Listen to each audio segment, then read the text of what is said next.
So, folks, there is this guy named Dan Bongino. Now, Dan Bongino used to work at Fox News. He used to be like one of their guys, one of their man's man. And well, he got tapped to go run things in the government.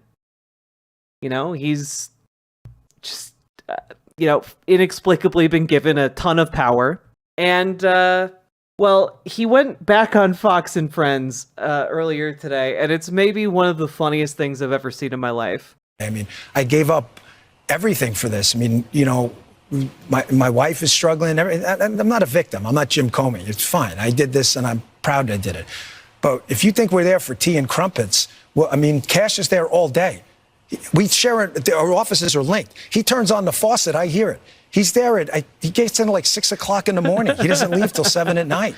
I'm in there at 7:30 in the morning. He uses the gym. I work out in my apartment. But I stare at these four walls all day in D.C., by myself, divorced from my wife. Not divorced, but I mean separated, divorced. And it's hard. I mean, we love each other, and it's hard to be apart. But you're doing some great work. Oh my god. I love this. I love this so much. You're straightened out at the FBI. You're moving buildings. There's a lot of change. I got one more thing. Let's just break it down just a little bit, okay? Like, give up. He's just 1,000 yards staring. Like, I've spent my entire life. I had a cushy media job, and I threw it all away to actually do work. They actually expect me to do things. Everything for this. I mean, my wife is struggling. I'm not a victim. I'm not Jim Comey. It's fine. I'm definitely not. It's my wife who's struggling. I have a problem. I mean, my wife has a problem. This, and I'm proud I did it. But if you think we're there for tea and crumpets, well, I mean, Cash is there all day. Also, I really, really, really get the impression just from this that he absolutely despises Kash Patel, which is even funnier. All of these people have insanely huge egos, and they all fucking despise one another. And like, you can tell the guy who works next to me, he's there all day. All day. We share it. Our offices are linked. He turns on the faucet. I hear it. He starts humming Madonna. I hear it.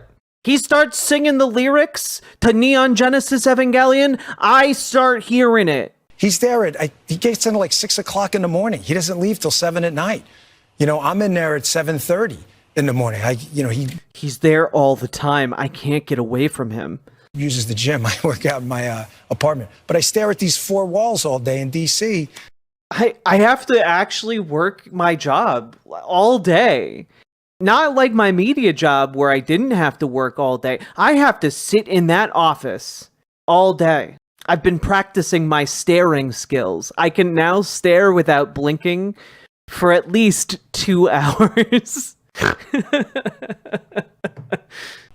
By myself, divorced from my wife. Not divorced, but I mean, I'm emotionally divorced from my wife. Emotionally divorced, not legally divorced yet. I mean, ever. I mean, separated, divorced, and it's hard. I mean, we love each other, and it's hard to be apart. But you're doing some great work. You're straightened out at the. Oh man, buck up, man. You're doing great. You've got things to live for. Look, you don't need to do it, man. Just like, hang on. It is gonna get better, okay? The FBI, you moving buildings. There's a lot of change. I got one more thing. I mean, I gave up. You're moving and shaking. You've got everything to live for. Meanwhile, this guy's just like looking like he's your new poodle that just got home from the vet after snipping. Just like, God, 1,000 yards staring. He's so funny. Yeah, he's the deputy director of the FBI now. Went from Rumble conspiracist to deputy director of the FBI. All of these people have the biggest amount of divorced, like, loser dad energy I've ever seen in my life. Like, which is distinct because you can be divorced and not have like loser energy about it, right? But sometimes someone just gets like the next level of divorced, you know, and they become like a loser and like they just wallow in misery forever. And, you know, this might be mean, but that's kind of a good look on this guy, you know? It's kind of a good look. With that being said, I just want to end this by saying, not only is this very, very funny, but also it's an indication that, like, these people can't do their jobs. Like, these people are getting burnt out faster than they've ever gotten burnt out on anything. You know, like, this guy's gonna be in office for, like, maybe another 6 months before he quits. You know? Like, he's like already teetering on the edge. He needs pep talks from his coworkers on live television. And it's just like, you know, they're going to start like fighting each other. They're going to get like mean to one another. And I am here for it. I am here for it. Let Dan them fight. Bongino. I have seen the files. Robespierre guillotined himself.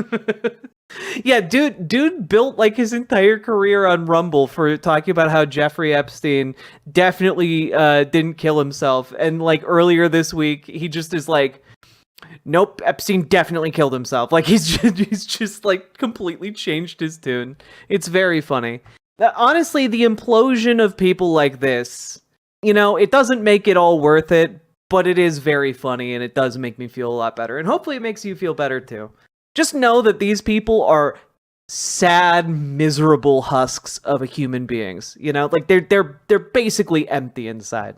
Riverboat Jack is coming to town. All the viewers gather around. Twitch and YouTube and switching streams. All that content is bursting the scenes. Politics, dating, plenty more. Your sense of fashion you'll adore. So grab your stuff and hop aboard. We're going straight to Jack's Discord.